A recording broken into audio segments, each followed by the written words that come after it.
দেখছে AGT Live 24/7। This is AGT Live 24/7। সাংবাদিক বন্ধুদের অনেক অনেক শুভেচ্ছা অভিনন্দন। আজকের এই প্রেস মিটে আমার সঙ্গে রয়েছেন ভারতীয় জনতা পার্টির প্রবক্তা রবীন্দ্র ভট্টাচার্য এবং আমাদের যিনি মিডিয়া সেলের দায়িত্বে রয়েছেন ইনচার্জ মাননীয় শ্রী সুনীত সরকার মহোদয়। আপনারা সবাই জানেন যে গতকাল আমাদের ভারতীয় যে সংসদ গণতন্ত্রের যে সর্বোচ্চ পীঠস্থান, সেখানে যে বিরোধী দলনেতা রাহুল গান্ধী এই সংসদে দাঁড়িয়ে একটি মিথ্যাচার, একটি বক্তৃতার মাধ্যমে মিথ্যা এবং হতাশা এবং তথ্যবিহীন কথাবার্তা উনি পরিবেশন করেছেন। তার এই সময়ের যে বক্তৃতা আচরণ সংসদীয় মর্যাদার সাথে মোটেও মানানসই ছিল না। সেখানে এই লোকসভার আলোচনা রাষ্ট্রপতির ভাষণের উপর হচ্ছিল, কিন্তু রাহুল গান্ধী বিরোধী দলনেতা উনি সেখান থেকে বিচ্যুতি ঘটিয়ে উনি সংসদে কিছু মিথ্যা বলেই নিজেকে জাহির করার চেষ্টা করেছেন।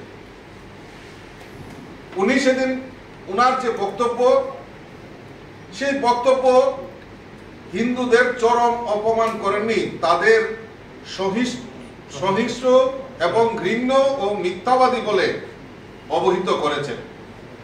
আমরা ভারতীয় জনতা পার্টি তার ধিক্কার জানাই। তার পাশাপাশি কংগ্রেসের যারা সিনিয়র নেতা, সিনিয়র লিডার রয়েছেন, তাদের কাছে আবেদন রাখবো যে রাহুল গান্ধীকে অন্তত পক্ষে এই সংসদীয় মর্যাদা যাতে উনি বজায় রাখেন, আচরণ বিধি যাতে ঠিক রাখেন, তার জন্য উনাকে শিক্ষা দেওয়া দরকার। একটা বড় জিনিস দেখি, বিভিন্ন সময়ে যে জনতা সংগঠিত হয়ে সেখানে বিভিন্ন সম্প্রদায় গোষ্ঠী বা অন্য জায়গার মধ্যে একটা মানে সেখানে মানে নিজেরা হাতিয়ার তুলে নিয়ে তার বিচার ব্যবস্থা করে ফেলে। কাছে একটা বড় আমাদের কাছে একটা অন্নদাতা রাহুল গান্ধী এই কৃষকদের এমএসপি প্রদানের নিয়েও উনি প্রশ্ন তুলেছেন। কেন্দ্রীয় মন্ত্রী শ্রী শিবরাজ সিং চৌহানজি এই মিথ্যা উন্মোচন করে দেখিয়ে যে এমএসপিতে ক্রয় চলছে তা পরিষ্কার সেখানে রেখেছেন। রাহুল গান্ধীর উচিত রাহুল গান্ধীদের দল যখন ক্ষমতায় ছিল, এমএসপিতে কিভাবে ক্রয় করা হয়েছিল তার তথ্য ওনারা তুলে ধরতে পারেননি। কাজেই আমাদের দেশের অন্নদাতা, আমাদের দেশের যারা সেনাবাহিনী, আমাদের যারা সুরক্ষা দেয়, তাদের বিরুদ্ধেও মিথ্যাচার এই সংসদে উনি তুলে ধরেছেন।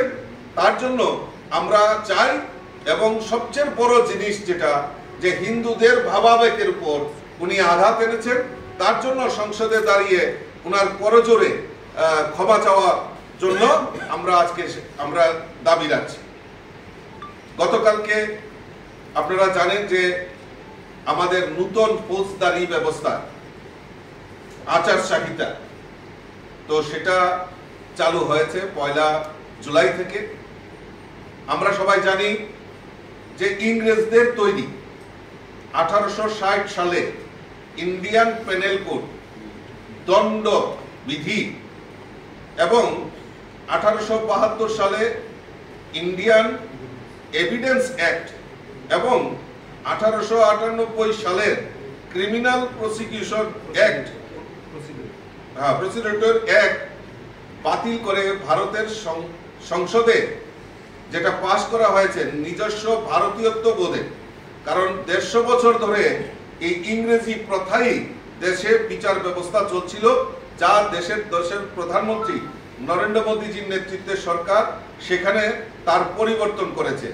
সেখানে কি হয়েছে, ভারতীয় ন্যায় সংহিতা, ভারতীয় সাক্ষ্য অধিনিয়ম, ভারতীয় নাগরিক সুরক্ষা সংহিতা গতকাল 1 জুলাই থেকে তা কার্যকর হচ্ছে।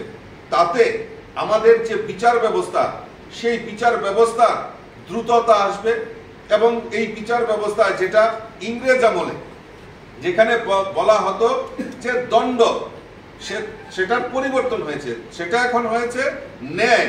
অর্থাৎ মানুষের যে ন্যায় অনেক দিন ধরে বিচার ব্যবস্থাটাকে ঝুলিয়ে রাখার যে প্রয়াস, সেটা তার বিলুপ্তি ঘটিয়ে নূতন করে সেই ব্যবস্থাকে যাতে আজকে মানুষ যাতে তাড়াতাড়ি তার বিচার ব্যবস্থা তার ন্যায় পেতে পারে, ন্যায়ের জন্য সেই আইনগুলি পরিবর্তন করা হয়েছে।